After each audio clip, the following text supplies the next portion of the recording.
अब हम लोग जावास्क्रिप्ट में इफ एल्स को समझेंगे। तो जावास्क्रिप्ट में इफ एल्स क्या करता है कि अगर आपको कोई चीज़ कंडीशनल है, जैसे कि वो हो भी सकता है नहीं भी होगा, अगर हो गया तो क्या होगा, ऐसा कुछ है। जैसे कि एक एग्जांपल लेते हैं हम लोग। अब एग्ज़ाम हम लोग देते हैं, एग्ज़ाम में क्या था कि जिसका मार्क्स 33 के ऊपर आया वो पास होता था, जिसका 33 के नीचे आया वो फेल होता था, और जिसका 95 के ऊपर आया वो एक्सलेंट में जाता था। तो ये एक कंडीशन हो गया। तो अगर इसके लिए हमें प्रोग्राम बनाना है एक सिंपल सा, तो हम लोग कैसे बनाएंगे? तो उसके लिए हम लोग को यूज़ करना पड़ेगा इफ़ एल्स। इफ़ में हम लोग पहला कंडीशन पास कर सकते हैं, अगर वो मैच नहीं किया तो एल्स में डाल सकते हैं। अगर नेस्टेड लिखना है तो हमें इफ़ एल्स इफ़ ऐसे करके लिखना होगा। तो सबसे पहले मैं दो स्टूडेंट ले लेता हूँ। एक सोनू, जिसका कि मार्क्स आया है 30, और एक मोनू, जिसका कि मार्क्स आया है 99। तो ये दो पर्सन है।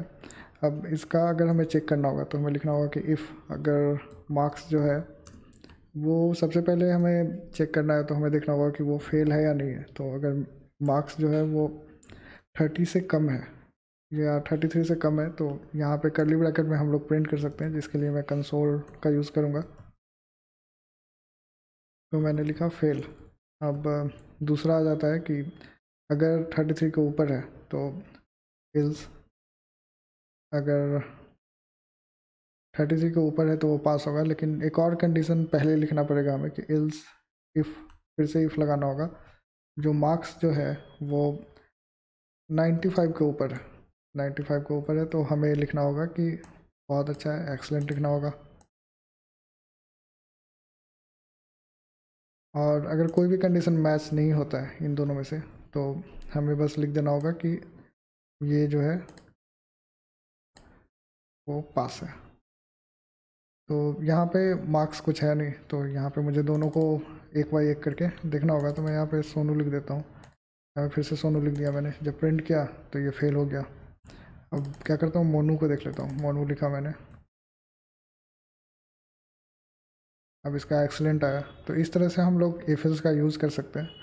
अब ये जो मैंने लगाया लेस दैन और ग्रेटर दैन का सिंबल, ये जावास्क्रिप्ट में कंडीशन के अंदर आता है। अब वही मुझे कुछ और चेक करना होगा। जैसे अगर इसको मैं कमेंट कर देता हूँ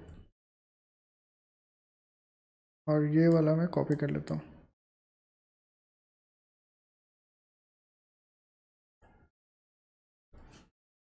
अगर मुझे इक्वल टू चेक करना है तो मैं क्या करूँगा कि यहाँ पे मैं इक्वल इक्वल लूँगा और चेक करूँगा कि ये इक्वल है या नहीं है। अगर नहीं है तो फिर मुझे कुछ प्रिंट करना होगा।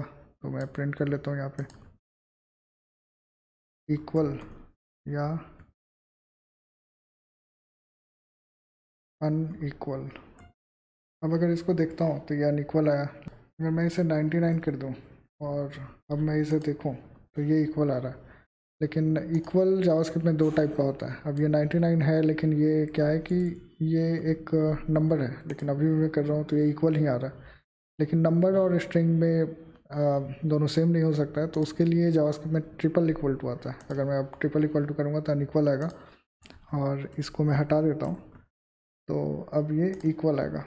तो जब भी आपको जावास्क्रिप्ट में कंपेयर करना है तो आपको ट्रिपल इक्वल टू का यूज़ करना होगा। नहीं तो आप अगर स्ट्रिंग है, नंबर है, मतलब टाइप को वो अपने कंडीशन में मैच नहीं करता है अगर हम लोग डबल इक्वल टू का यूज़ करते हैं। तो इसलिए आपको ट्रिपल इक्वल टू का यूज़ करना होगा। तो यहाँ पे हम लोगों ने समझा कि इफ एल्स का कैसे यूज़ करते हैं, और जो साइंस है ग्रेटर दैन, इक्वल टू और double equal to, triple equal to, ये सब समझ लिया हमने। अभी भी दो साइन बचा हुआ है, एक एंड का और एक और का।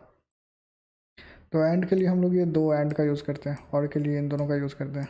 तो क्या होता है कि अगर हमें दोनों कंडीशन मैच करना है, जैसे यहाँ पे हमें मैच करना है कि ये जो मोनू का है वो ग्रेटर होना चाहिए 10 से भी, और स्मॉलर होना चाहिए, जो मोनू है उसका जो स्कोर है स्मॉल होना चाहिए 100 से। अगर मैं इसको पास करूँ तो ये इक्वल आ रहा है, मतलब ये सही आ रहा है। लेकिन वहीं अगर मैं इसको एक को चेंज कर देता हूँ, अगर मैंने एक को चेंज किया और फिर से पास किया तो अनइक्वल आ रहा है।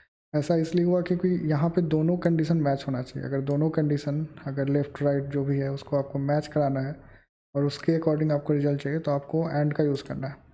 अगर दोनों में से कोई एक सेटिस्फाई करना है, मतलब कोई एक भी मैच कर रहा है, तो आपको ऊपर वाला रिजल्ट चाहिए, तो आप और का यूज़ कर लेंगे। तो यहाँ पे हम लोगों ने एंड और equal, greater than, smaller than, ये सब कंपेरिजन को समझ लिया है, और इसके साथ ही हमने इफ एल्स को जावास्क्रिप्ट में समझा।